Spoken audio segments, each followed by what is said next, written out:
Hey everybody, meteorologist Justin Sacher here. Right now, I'm going to show you three of my top resources for getting a summary of what snowpack and reservoir conditions are here for Central California. So the first is this interactive map.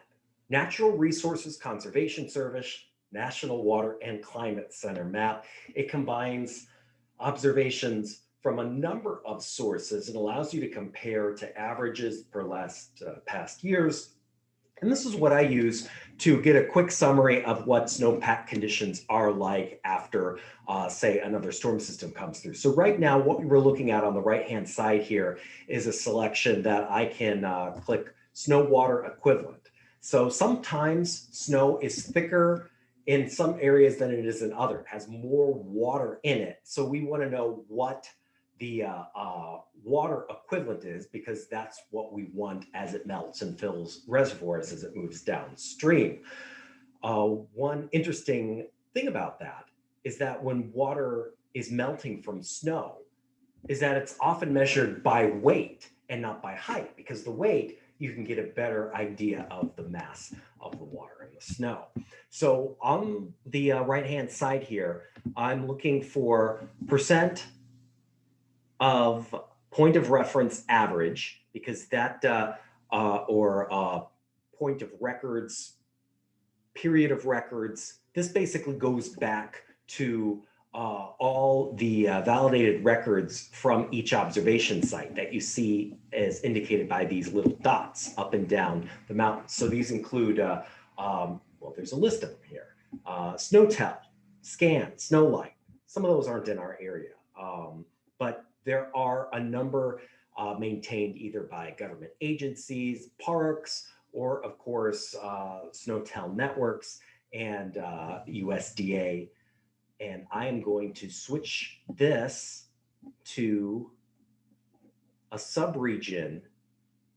You have these hydrologic codes. So each basins are the areas that water fills or water flows through, separated by higher ground, where water doesn't typically leave a basin to another basin unless it's going downstream. So you're looking at these different basins here, and the longer the code, so an 8-digit sub-basin code would have these much smaller sub-basins that you can see up and down the Central Sierra. This is where we get to right now. I have the 19th selected because if I switch over to the 20th, oh, some readings are just coming in right now.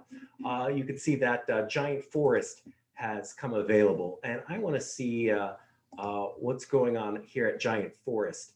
The Giant Forest, of course, in Sequoia National Park. It's a cooperative snow sensor up at 6,650 feet. We are at 15% of this point of reference average. So a value of 1.4 inches of water in snow equivalent would be roughly in a 10-to-1 rule, snow being 10 times thicker than water in a very, very, very rough rule. Would be about 15 inches of snow up there. The median for this point of reference or period of reference is 7.7. So that's what gets us to that 18% of the median or 15% of the average, like you can see down on the left-hand side of the screen with the map here. So this is a nice tool to get general readings and watch them change. I can go back a month to February, go back a month to January, and see what a year we've been having. Interestingly, a lot of the water on the west side of the valley that gets moved through California comes from up here. This is Lake Shasta. And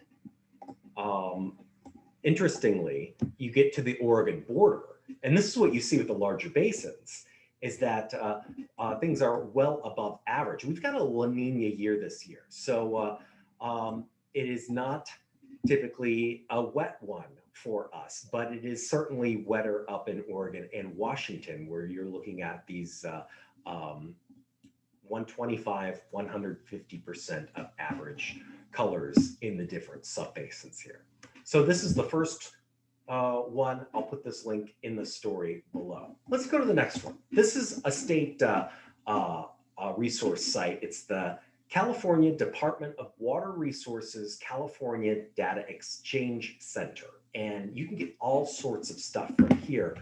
One thing that is interesting to see, well, there are several things.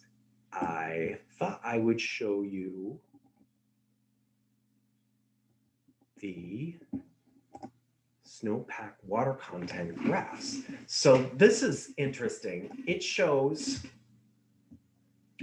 right here the different graph lines for percentage of average for the state. And average is shown right here in the baby blue. So 1982 to 1983 in Northern California, that was a huge year for snow water content. And then here for Central California, it was as well, southern part of the state too. But you do see that 67% of average, and this combines all the different basins, and it is in a way that doesn't give particular stations more weight than others. I think that is the problem with the previous website that we looked at, where you do see some of those numbers that tend to fill in a whole color for a whole area, whereas this, it's better set to give you a real depiction of where we're at. And one thing you'll note is how similar years are up and down the state. So north, central, south. Again, this is a website I'm going to drop. There's lots of cool tools on here.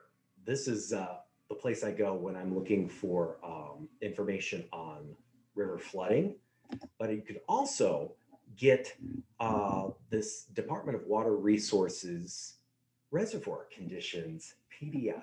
And this is updated daily. This is cool because it gives you a one-page, like you could print this out. Who prints stuff out anymore? You could get this one page right here to show you where the reservoir levels are at. So if we look at Millerton, you can see how low it is. It is 33% right now of its capacity. And that is less than half of where it is on average. The average is this red line here. So 48% of average. Millerton Lake is running low. Lake Shasta is also running low. You can see it is just 51% of its capacity and just 66% of its average, which is indicated by this red line. It is a much, much larger reservoir. So you do see that this bar is much higher here. Don Pedro, close to average right now, 96%. That might be one of the higher numbers. New Melones is actually 103. So it is very interesting to look and see some of these numbers where the reservoirs are at. Now, another caveat with this is that reservoirs tend to open up and drain a lot of their water before we get to a time of year where snow melts, because if snow melts too quickly, it can overflow reservoirs faster than they can let the water out. And that, of course, is a very bad thing when you're dealing with dams. So this is another one. It's California Department of Water Resources, and I'll have that in the links below. So that's what I like to look at to get a good summary of where we're at as far as snowpack in the mountains, reservoir conditions, and water conditions throughout California. Hope this helps you.